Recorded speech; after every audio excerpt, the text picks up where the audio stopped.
मी सुद्धा तुम्हाला भेटायला आले होते.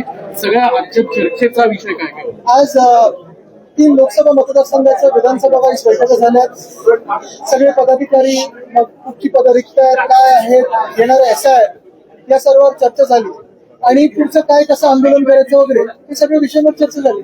आता जास्ती माहिती देत नाही, नाहीतर बैठक बाहेरच गेल्या लागली असते. तुमचे काही खासदार स्वतंत्र गट तयार करण्याच्या विषयी दिल्लीत संजय राऊत देखील अचानक गेलेला आहे आणि तुमचेच एक खासदार आज प्रतापराव जाधव यांची देखील त्याची भेट घेतली आहे. मला वाटतं आपण अफवांवर विश्वास ठेवू नका. उद्धव साहेब आणि मी आम्ही कच्चे पाळलेलं आहे की जे आमच्या सोबत असतात त्यांच्यावर आम्ही अंधविश्वास ठेवतो. काही लोक अंधभक्त असतात, आम्ही अंधविश्वास ठेवणारे लोक आहोत. सगळे जे काही निवडून आलेले आहेत खासदार आपण पाहिलं असेल 2024च्या लाटेमध्ये उद्धव साहेब प्रत्येक मतदारसंघात गेलेले आहेत. आम्ही असो, पवार साहेब असतील, हे सगळेच आम्ही प्रचार करून लोकांनी यांना मशालीवर जिंकून आणलेलं आहे.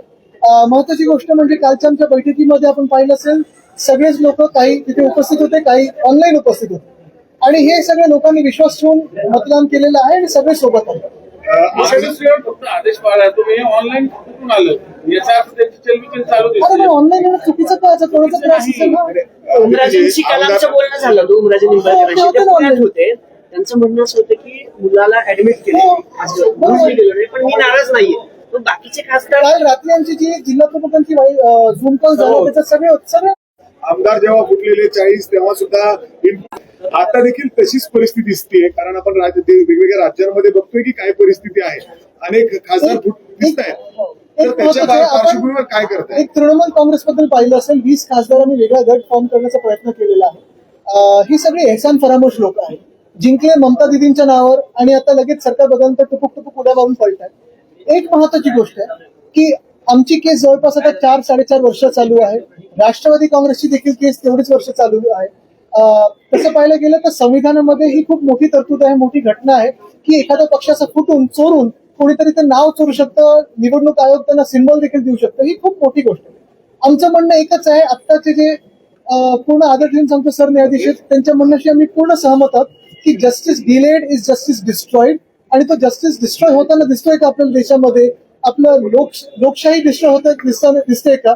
बरं हा ह्याच्यावर आपण विचार करणं गरजेचं आहे.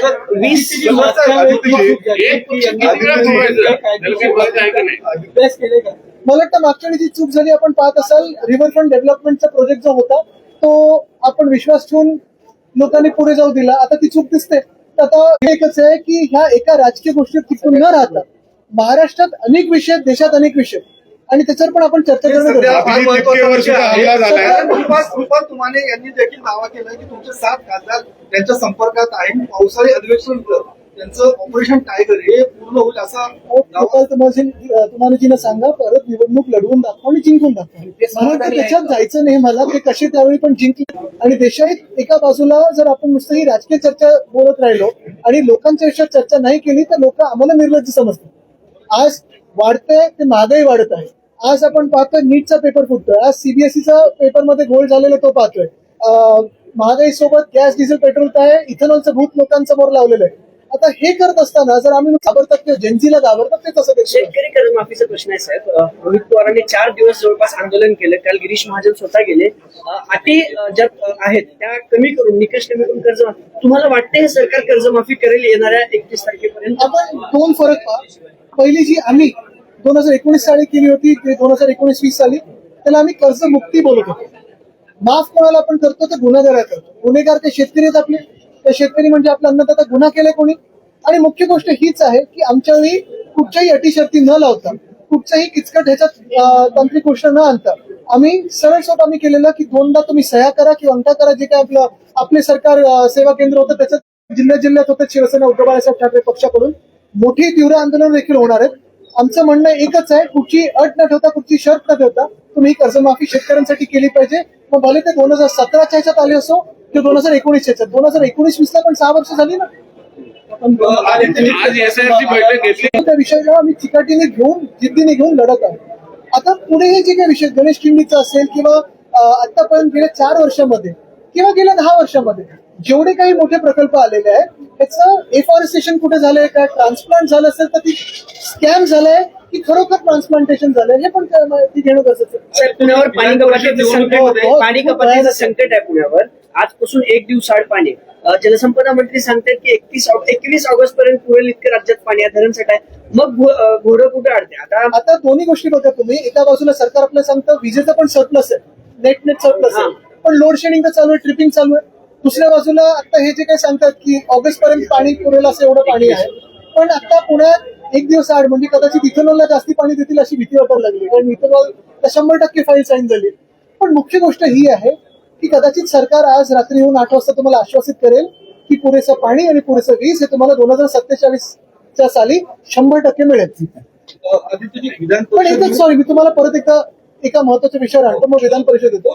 तुम्ही पाहिलं असेल विधान परिषदेत घाणेरडं राजकारण झालं, जिल्हा परिषदेत असेल किंवा आता जे काही चालू आहे, परत पक्ष फोडण्याचं राजकारण असेल, खासदार आमदार फोडण्याचं असेल, नगरसेवक असेल, हे सगळं एका बाजूला भाजप जेव्हा ह्याच्यात व्यस्त आहे, सगळे सत्ताधारी पक्ष व्यस्त आहेत. पाण्याचा विषय असेल, जो पुण्यासारख्या शहरामध्ये जर 1 दिवस आड पाणी यायला लागलं तर कोण इथे उद्योगधंदे करायला येणार, कोण इथे गुंतवणूक करायला येणार, कुठचा IT पार्क येणार आहे, हा जरा विचार करावा. याच विधान तुम्ही जसं आता भाजप हे सगळं राजकारण करत आहे, मात्र तुमच्याच महाविकास आघाडीचे घटक पक्ष शरद पवार गटाच्या उमेदवारांनी इथे माघार घेतली. त्यावरून तुमचे शहर प्रमुख म्हटले की आमच्या पाठीत कंजूस खूप असला आणि आता महाविकास आघाडीतून बाहेर पडण्याची वेळ आलेली आहे. त्याची मला मागणी तुम्हाला देखील सांगतो, असं अनेक ठिकाणी आमच्याकडे जसं कोकणात देखील एकाला आम्ही हकालपट्टी केली, आम्हाला दिसलं सरळ सरळ त्यांनी पैसे घेतले असतील किंवा नसतील, पण त्यांनी माघार घेतली. जे लढायलाच तयार नाही आहेत ते सोबत राहून काय करायचं, पण त्यांची हकालपट्टी आम्ही केली. पण महत्वाची गोष्ट पुन्हा एकदा सांगतो तुम्हाला, आम्ही पूर्ण प्रयत्न करत आहोत लोकांचे विषय घेऊन. सगळे आंदोलनं असतील, ज्युडिशियल ऍक्टिव्हिझम असेल, मग इव्हन अधिवेशनात आता भांडायचं असेल, सगळे आंदोलन वगैरे करतोय. पण पुन्हा एकदा सरकार आणि सत्ताधारी पक्ष कधीतरी राजकारणाच्या पलीकडे जाऊन जे जनतेचे खरोखर प्रश्न आहेत ते सोडवणार आहेत. आदित्यजी, भुजबळ साहेबांनी एक मिनिट.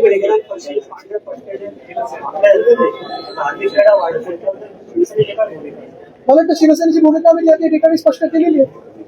भुजबळ साहेबांनी ज्या पद्धतीने काल कार्यकर्त्यांना या सगळ्या मंत्र्यांना सांगितलं की आता सध्या माझे दिवस नाही आहेत, पण भविष्यात हे आमचे दिवस येतील. आता संघर्ष नाही, असं अडचणीचे काय दिवस नाही आहेत. सांगितलं. कालच्या कारण ज्या VC पद्धतीने मध्ये देशात काय कालच्या VC मध्ये आपण पाहताय एवढंच सांगितलं, आणि काल सगळे जिल्हा प्रमुख, विधानसभा संपर्क प्रमुख, आमदार खासदार सगळे होते त्याच्यात, नेते उपनेते वगैरे. एकच गोष्ट महत्वाची आहे, लोकांमध्ये रोष वाढत चाललेला आहे.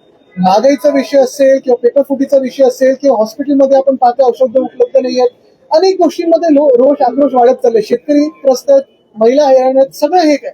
पण हे होत असताना विरोधी पक्ष म्हणून आम्ही आमची पूर्णपणे बाजू जी आहे, निवडणूक असो किंवा नसो, आम्ही ती मांडत राहणार, लढत राहणार आणि लोकांच्या विषयासाठी रस्त्यावर उतरत राहणार. हेच एवढं आम्ही सांगितलेलं आहे.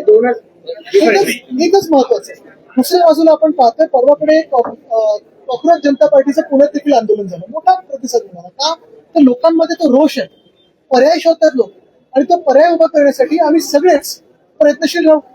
2022 ज्या पद्धतीने याच वेळी- प्रतिसाद भेटतो तसा महाराष्ट्रातल्या विरोधी पक्षांना कुठलेही आंदोलनात भेटत नाही. म्हणजे रोहित पवार एकटे आंदोलनाला बसले, त्याच्यानंतर सगळे पाठिंबा देतात. जर एकत्रच रस्त्यावर उतरले असते तर त्याचा आता इफेक्ट हे थोडं शेतकऱ्यांमध्ये- planning- हे आणि काय- काय विधान परिषदेवेळेस सुद्धा तुम्ही म्हणला जे लढणार नाही त्यांना ठेवून काय फायदा. मात्र विरोधी विपक्षाचे पक्ष आहेत, राष्ट्रवादी काँग्रेस, त्यावेळी मॅनेज होत असले बघा, याच्यातून तुम्हाला मी राजकीय वक्तव्य करणार नाही, पण एकच सांगतो, अर्थात कोऑर्डिनेशन वाढत राहील आणि कोऑर्डिनेशन आम्ही करणार. शेतकरी साईडचे देखील खुशाल जावं. 2022 मध्ये आपण सगळं बघितलं होतं. 2022 मध्ये आपल्यासोबत जे झालं, आपल्या ते पुन्हा ऑपरेशन टायगरची चर्चा. ऐका ना, आता हे operation tiger, operation lotus, operation leopard, operation monkey, जे काय करायचं ना, ह्याच्यात मला जायचं नाहीये. अफवांवर मी विश्वास ठेवत नाही. प्रश्न थोडा वेगळा होता साहेब. पण माझं उत्तर हेच राहणार. आता TMCचे 20 खासदार, आता एक खासदार असणाऱ्या पार्टीत ते विलीन होत आहेत आणि मग त्यांचा पक्ष.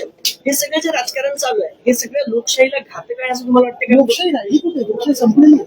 आणि म्हणून मी मगाशी जे म्हणालो ना, आम्हाला जर वेळेत न्याय मिळाला असता तर हे झालं नसतं. किस तरह से हमें अच्छे दिन आने वाले थे ऐसे कहा था, जीतने के पहले 2014 में अच्छे दिन आएंगे ऐसे कहा था, लाएंगे ऐसे नहीं कहा था. ये हमारी भूल थी कि हमने विश्वास रखा. अच्छे दिन आएंगे ऐसे ही आ नहीं सकते. तभी तो बात की थी, भविष्य की थी. अभी बात हो रही है भूतकाल की हो रही है. 60 साल पहले, 70 साल पहले नेहरू जी ने ठीक किया था क्या, सावरकर जी ने ठीक किया था क्या, सरदार पटेल जी होते तो. ये सारी अगर मगर की बातें हो रही है. लेकिन अगर आप देखें तो आज जियो पॉलिटिकली दुनिया भर में जो हमारा एक आवाज था, वो आवाज बंद हो गया है. देश में भी अगर आप देखिए तो महंगाई पे हो या कुछ भी हो, ये सारी चीजें छोड़ के सब पे मन की बात हो रही है, लेकिन लोगों के मन की बात कब होगी? आज केंद्रीय सर, मंत्री सर। नरेंद्र मोदी ने कहा कि कांग्रेस के कार्यकाल में महंगाई ज्यादा थी, अभी महंगाई कम है। वो शायद शीर्षासन कर रहे होगे और तब उनको सब उलटा दिखाएंगे. सर एकदा असं आहे बाळासाहेबांच्या काळात कुठला आमदार खासदार फुटला तर शिवसेनेत त्याला रस्त्यावर ठोकून काढायचे. आता जाऊ दे ना, जर तर मध्ये दोन आता हजार बरेच लोकं सर, सरकारने- सरकारने अभी तक कर्जमाफी नहीं तुम्ही हाती घ्या, आम्ही सगळे तुमच्या सोबत येऊ. सरकारने अभी तक कर्जमाफी नहीं दी। बहुत सारे निकल भी लगाए। सरकार ने बहुत सारी कर्जमाफी को निकल भी लगाया। ऐसे तो बहुत सारी चीजें की ना, अगर आपने देखा होगा पहले तो मुझे लगता है किसी का स्टेटमेंट है, बीजेपी प्रेसिडेंट का तब स्टेटमेंट है कि परसों में पढ़ रहा था, आने के बाद इनकम टैक्स और बहुत सारे टैक्सेस 2014 के पहले कहते थे ये हम निकाल देंगे. अभी एक बात तो क्यों नहीं, इनकम लोगों का निकाल दिया, टैक्स तो बढ़ाते रहे. सगळ्यात असाल मुंबईचे तुम्ही अध्यक्ष आहात. 140 कोटी जनता आहे आपल्या देशाची. असे अनेक देश आहेत FIFA मध्ये 1 लाख 2 लाख अशी पॉप्युलेशन आहे. फुटबॉलच्या बाबतीत भारताची शोकांतिका वाटत नाही का? कारण की आपण अनेक वर्षांपासून नक्कीच बघतोय. आहे. आणि तुम्ही पाहिलं असेल, दुर्दैव हे आहे की आता जो ISL मध्ये पण जो घोळ होत आहे तो एवढा दुर्दैवी आहे. कारण ISL ही टुर्नामेंट जे कोणी आधी चालवत होते AIFF सोबत, खरं ते AIFF वर उपकार केल्यासारखंच होतं. आता AIFF ने त्याचा हस्तक्षेप केल्यानंतर ISL मध्ये जो गोंधळ झालाय तो लवकरात लवकर सुटो. व्हर्टिकल मोबिलिटी जी आहे, ISL असेल, मग प्रीमियर आपलं हे जो लीग आहे इंडियन लीग वगैरे याचं सगळं आय लीग तो नीट व्हावं ही इच्छा आहे. आणि आम्ही जे काही प्रयत्न करतो, दुसऱ्या बाजूने सरकारकडून पण मोकळी मैदानं ही वाढावीत. मुंबईमध्ये तर आम्ही जे मध्ये आंदोलन केलं, 3 रिक्रिएशन ग्राउंड, त्याच्यात एक फुटबॉलचं अधिकृत ग्राउंड, ते बिल्डरच्या घशात घालत होते. त्याच्यात मी आंदोलन केलं, आम्ही सगळ्यांनी केलं, ते वाचवू शकलो. की मातीची मैदानं वाचावीत, टर्फ वगैरे नंतर पहिली मोकळी मातीची मैदानं वाचावी. कल आपके सांसद अनुपस्थित थे, जो ऑपरेशन टाइगर उपस्थित थे सारे. आप अफवाह पे ना जाए, मीडिया पे भरोसा मत कीजिए.